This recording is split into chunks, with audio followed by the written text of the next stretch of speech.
Hello everyone, welcome back to another video. I hope आप लोग अच्छे होंगे।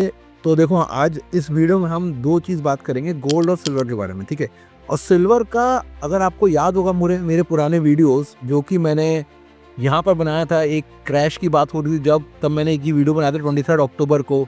उसके पहले 21 अक्टूबर को बनाई थी, गोल्ड में एंट्री कब करना है। तो ये सब वीडियोस का फॉलो अप भी है कि जो मैंने बोला था उसके बाद क्या हो रहा है, राइट। वो भी बहुत इंपॉर्टेंट है बोलना। तो देखो, अब सबसे पहले चलते हैं गोल्ड में। गोल्ड में जब मार्केट यहाँ कहीं था ऑलमोस्ट 4200 के आसपास, विद प्रॉपर टेक्निकल एनालिसिस हमने ये लेंथ कैलकुलेट की थी इस मूव की, यहाँ से यहाँ, और वो यहाँ तक मैच कर रही थी। तो हमने यहाँ पर एक जोन बनाया हुआ था और बाकी ये चैनल में गोल्ड चल रहा था। यहाँ टाइम पास किया गोल्ड ने, एंड देन जैसे यहाँ टाइम पास किया एंड देन ब्रेकआउट दिया। बट अब ये जो मूव था ऊपर वाला, ये ऑब्वियसली मैं कैप्चर नहीं कर पाया, टेक्निकल्स में नहीं दिख रहा था। बट बोलते हैं ना, जब भी मार्केट ऊपर भागता है तो वहाँ भी एक अति करता है, जब मार्केट नीचे भागता है तो नीचे भी अति करता है। तो दोनों जगह अति करता है। वो अति आप टेक्निकल्स में पकड़ना बहुत मुश्किल होता है। बट टेक्निकल ने हमें गाइडेंस दी थी कि 4200 इज अ गुड जोन। अगर आप ट्रेडिंग कर रहे हो तो प्रॉफिट बुकिंग करो, लेकिन आप एक इन्वेस्टर हो तो आपको कौन से डिप पे बाय करना है वो भी मैंने अपने टेलीग्राम चैनल पर। तो अगर आप टेलीग्राम चैनल पे हो तो मैंने यहाँ कहीं बात की थी, गोल्ड का जो जोन है वो 3800 के आसपास आ रहा है बेस्ड ऑन फिबोनाची एक्सटेंशन। तो 3800 से 3700 के बीच में आ रहा है। बट गोल्ड वहाँ पर आया नहीं, राइट। गोल्ड वहाँ पर आया नहीं, गोल्ड ने वापस रिट्रेस किया। लेकिन वहीं पर अगर आप देखोगे सिल्वर का हमने बात की थी ऑलमोस्ट 45.7 से लेके 43.7, यहाँ पर बात की थी कि ये बाइंग जोन है। अब आप देखो सिल्वर ऑलमोस्ट 45.7 तक आया और फिर यहाँ से वापस निकल गया। तो पॉइंट क्या है? पॉइंट ये होती है कि आपको लेवल्स पता होना चाहिए कहाँ पर ऐड करना है वापस, ठीक है। तो चलो पहले गोल्ड पे डिस्कशन करते हैं। तो गोल्ड पहले तो एक चैनल में कर रहा था ट्रेड, ये जो चैनल बनी हुई है, ठीक है। और यहाँ पर हमारी एक्सपेक्टेशन थी कि ये एक बहुत ज़्यादा ओवर बाई हो गया, तो एक सेल ऑफ आया और गोल्ड ने नॉर्मल सेल ऑफ, गोल्ड में बहुत ज़्यादा सेल ऑफ आया नहीं, ऑलमोस्ट 10% का सेल ऑफ आया ऊपर से और वापस उसने रिट्रेस कर लिया है। और ये बार बना है, बहुत अच्छा बार है इसने पूरा यहाँ तक। अब ये जो एरिया है ना 4200 का, ये एक रेजिस्टेंस जोन होगा गोल्ड के लिए। तो गोल्ड में अगेन चीज़ ये है कि जब भी डिप मिले, और इसका जो मेजर डिप है 3500 3700, ये जो एरिया है यहाँ पर, ये एक लमसम का एरिया है गोल्ड में। तो वो चीज़ आप ध्यान में रखो। वो हमने बहुत पुराना, अगर आप पुराने वीडियोस देखोगे तो वो ज़्यादा आइडिया लगेगा। ये जो एरिया है ना, ये जो ब्रेकआउट हुआ यहाँ से, ये एरिया बहुत इंपॉर्टेंट है गोल्ड के लिए, और ये एक रीएड का एरिया है, ठीक है। और आज के टाइम में जो गोल्ड सिल्वर रेशियो चल रहा है अभी, वो चल रहा है 79.7, विच इज़ गुड। अब देखो, गोल्ड की तो सिंपल सी एनालिसिस है, गोल्ड में कुछ ज़्यादा है नहीं। गोल्ड एक मूव दे सकता है ऊपर की साइड में, तो कोई उसके सरप्राइज होना नहीं है। लेकिन नीचे की साइड में जब भी इस एरिया में मिलेगा तो बनता है। सिल्वर बहुत इंपॉर्टेंट है डिस्कस करने का। सिल्वर का क्यों इंपॉर्टेंट है डिस्कस करना? क्योंकि जब हमने लास्ट टाइम सिल्वर की बात की थी ना, तो सिल्वर में लोग बोल रहे थे भाई क्रैश आ गया है और ये क्रैश वापस इसको $30 पे लेके जाएगा। लेकिन मतलब मैं उनमें से हूँ, मैंने बोला था कि सिल्वर इतनी जल्दी नीचे नहीं जाएगा, और उसके पीछे रीज़न था। अगर आप रीज़न देखोगे, मैंने आपको पुराना वीडियो देखोगे तो मैंने बोला था ये जो लाइन बनी है 47.9 या 48, ये 2011 की कैंडल है। इसके नीचे सिल्वर अगर मंथली बेसिस में सस्टेन कर गया तो क्रैश है, लेकिन अभी उसके भी प्रोबेबिलिटी 2 से 3% थी। लेकिन वो वहाँ नहीं गया, नीचे टच करके वापस ऊपर, और बहुत तेजी के साथ $50 को भी क्रॉस करके 51.7 चल रहा है आज, ठीक है। अगर आज देखोगे सिल्वर की प्राइस, ठीक है, 12 नवंबर, सिल्वर 1% ऊपर है और गोल्ड अभी 0.0 मतलब 0%, कुछ भी नहीं है गोल्ड में एंट्री।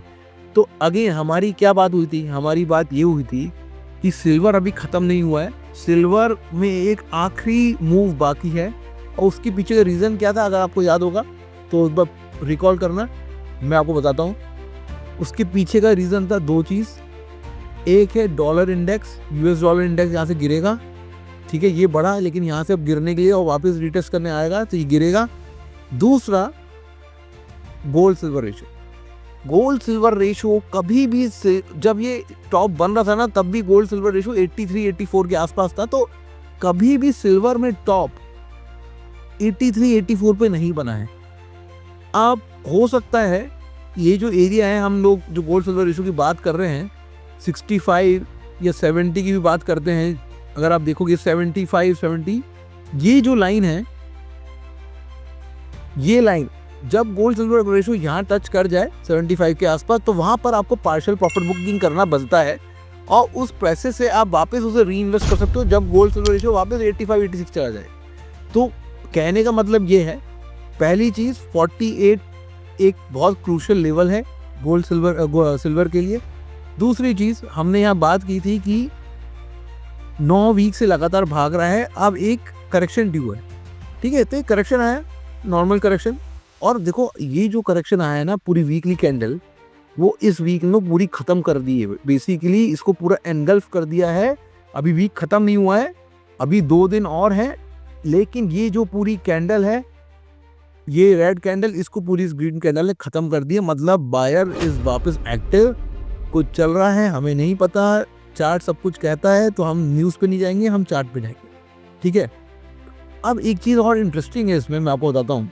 अगर हम मंथली कैंडल पे जाओ, राइट, तो अभी मंथली कैंडल में क्या हो रहा है, मंथली कैंडल में 1 2 3 4 5 6 ये 7वां वीक है, ठीक है। और अगर इसके पहले कब हुआ है ऐसा मंथली लेवल पे, हमने वीकली तो बात कर रही थी, अब मंथली लेवल पे कब हुआ है ऐसा, मंथली लेवल पे ये यहाँ हुआ है कोविड के टाइम पे, कोविड नहीं सॉरी 2011 में। यहाँ पर देखोगे ना आप, तो ये 1 2 3 4 5 हुआ, एक बीच में ब्रेक लगा था, फिर 6 7 8, आप समझ रहे हो। और जो आखिरी कैंडल थी ना, वो सबसे ज़्यादा भागी थी, वो भागी थी वीक की 27% भागा है आखिरी कैंडल में, याद रखना।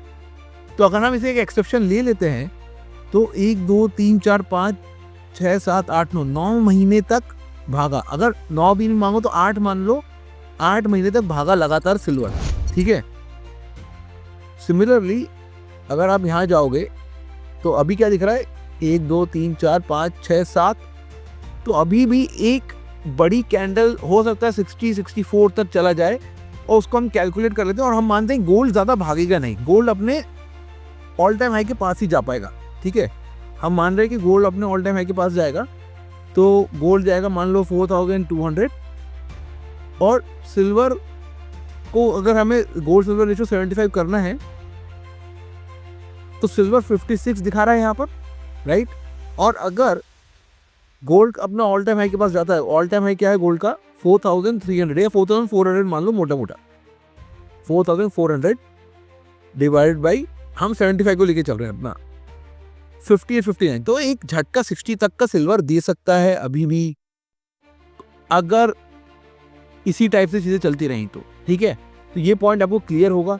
गोल्ड सिल्वर रेशियो पर ध्यान रखो, 75 के पास आए तो थोड़ा बहुत प्रॉफिट बुक करो। अब देखो, मैंने अपने टेलीग्राम पे कुछ चीज़ें बताई थी कि भाई मैं सिल्वर ऐड कर रहा हूँ ETF, और सबको बताइए टेलीग्राम पे, आप जाके टेलीग्राम चैनल ज्वाइन कर सकते हो कि भाई सिल्वर ETF मैंने बाई किया है, और आज वो ऑलमोस्ट 7% 7.5% के ऊपर चल रहा है, अभी लाइव चल रहा है, आपके सामने चल रहा है, ठीक है। और इसको मैं बुक करूँगा कब, इसको मैं बुक करूँगा अगर यहाँ से एक 10-20% का मूव मिल जाए सिल्वर में, मतलब 10-20% नहीं, लेकिन ये यहाँ से अगर इतना परसेंट है, 17%, हाँ 17% के आसपास का एक मूव दे दे सिल्वर, तो मैं इसको बुक करूँगा, और मैं अपने जो म्यूचुअल फंड है जो मैंने इन्वेस्ट किए 38 पे, वहाँ बुक करूँगा। क्यों बुक करूँगा, उसके रीज़न है, अब जब ये 75 के पास जा रहा है ना, ये एरिया, यहाँ पर सिल्वर ना कंसोलिडेशन में चला जाता है, और फिर सिल्वर में ना थोड़ी बड़ी बड़ी कैंडल्स बनती हैं।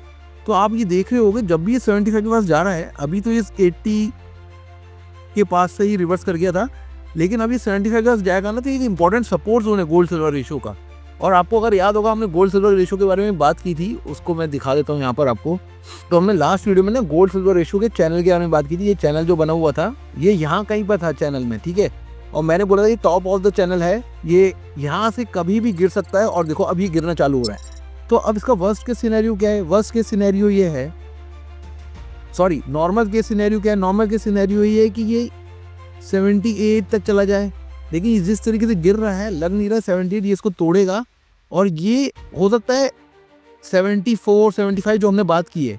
तो पुराना जो सपोर्ट जोन था इसका, ये था 73, हो सकता है ये 73 के पास भी चला जाए। तो हमारी जो कैलकुलेशन थी जिसमें हमने 4400 डिवाइडेड बाई 73 मान लो 75 से, तो ये 60 भी निकल रहा है। तो again the point is silver में अपॉर्चुनिटी अभी भी है, और ये यहाँ से अगर 60 तक जाता है तो 16 से 17% के रिटर्न आपके पास अभी भी है, और वहाँ पर मैं यहाँ पर प्रॉफिट बुकिंग करने के लिए रेडी हूँ। ये बुकिंग करूँगा, प्लस मैं अपने म्यूचुअल फंड से काफ़ी चीज़ें सिल्वर में हल्की भी करूँगा। ठीक है, तो आई होप आपको ये पॉइंट समझ में आया होगा। सिल्वर में आपको बहुत ज़्यादा केयरफुल होना है। सिल्वर एक ऐसा सिल्वर को आप गोल्ड से कंपेयर मत करो, बिकॉज गोल्ड ना एक स्लो एंड स्टडी टाइप का है, और गोल्ड ना एक बहुत तेज बढ़ता भी है और बहुत तेज गिरता भी है। तो सिल्वर को आपको बहुत ही स्मार्ट होना पड़ेगा, कैसे निकलना है, क्या निकलना है। हो सकता है 60 को तोड़ के ऊपर भी नहीं जाएगा, तो उसमें गम नहीं होना है, थोड़े बहुत रखना अपने पोर्टफोलियो में। लेकिन क्योंकि इसका जो नेक्स्ट अगर गिरावट सिल्वर में आई, ठीक है, टेक्निकली बोल रहा हूँ, अगर गिरावट आई, जो हमने पहले भी ट्रेंड लाइन से बात की है, तो ये $40 के आसपास भी आ सकता है, तो आपका पूरा गेन चला जाएगा। तो आपको वो चीज़ समझना है, तो पार्शियल प्रॉफिट बुक करते चलना है, अभी नहीं चलना है, अभी नहीं करना है, लेकिन जैसे ही ये 5350 को तोड़ेगा तो ये 60 के आसपास जाने के लिए रेडी है। तो सिल्वर में प्रॉपर ध्यान रखो, नज़र रखो, और गोल्ड को कब ऐड करना है 3500 से $3700 के आसपास, ये चीज़ ध्यान में रखो। ठीक है, सो आई होप आपको पॉइंट क्लियर हो रहे होंगे, चीज़ें समझ में आ रही होंगी। जैसे यहाँ पर भी गोल्ड सिल्वर रेशो टूटा था बहुत तेज, यहाँ पर भी उसी के इंडिकेशंस दिख रहे हैं, और जब ये टूटता है तो फिर मतलब 5-6 दिन तक लगातार टूटता है, तो ये टूटने के लिए रेडी है। तो चार्ट्स को देखो, चार्ट्स को समझो, आपको रिजल्ट अपने आप मिलेंगे। Thank you very much and see you in the next video.